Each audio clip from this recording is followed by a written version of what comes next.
Every day, Sir Topham Hatt came to the station to catch his train. "Hello," he always said to Thomas. "Don't let the silly freight cars tease you. Remember, you have an important job as a special helper in the train yard."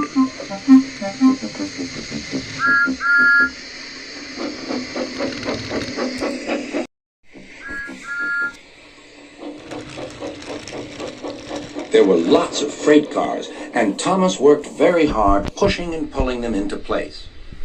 There was also a small coach and two strange things his driver called cranes.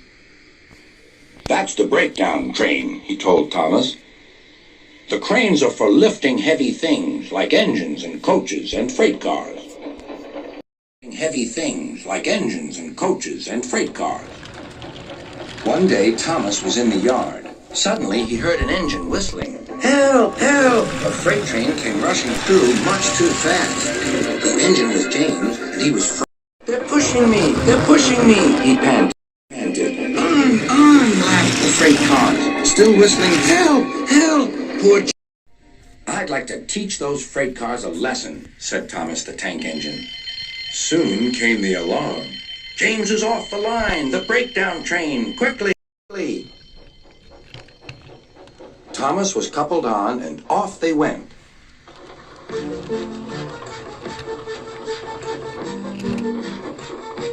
Thomas worked his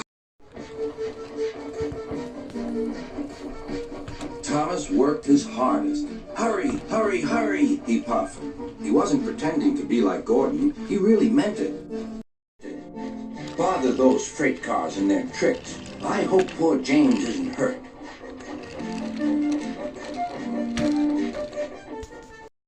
James's driver and firemen were feeling him all over to see if he was hurt.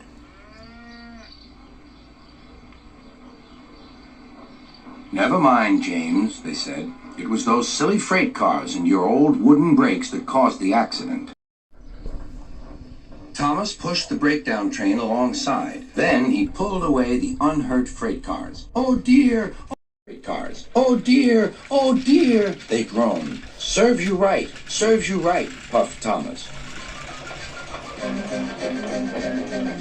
He was hard at work, puffing backwards and forwards all afternoon. "This'll teach you a lesson, this'll teach you a lesson," he told the freight cars. Then, with two cranes, they put James back on the rails.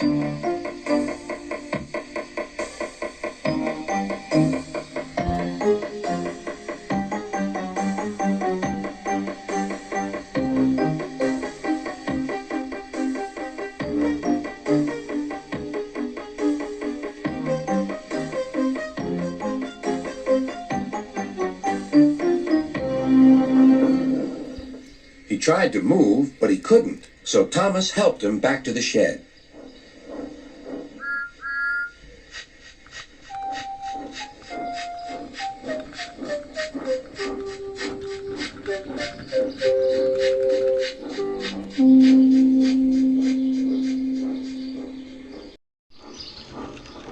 Sir Topham Hatt was waiting anxiously for them.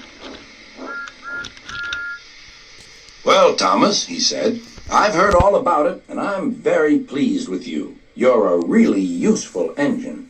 James shall have some proper brakes and a new coat of paint, and you shall have a branch line all to yourself." "Oh, thank you, sir," said Thomas. Thomas is as happy as can be. He has a branch line and two coaches called Annie and Clarabelle. He puffs proudly backwards and forwards with them all day.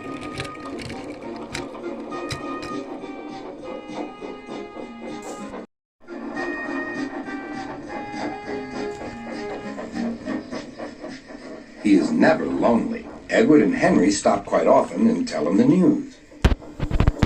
Gordon is always in a hurry, but he never forgets to say, boop, boop, and Thomas always whistles beep, beep in return.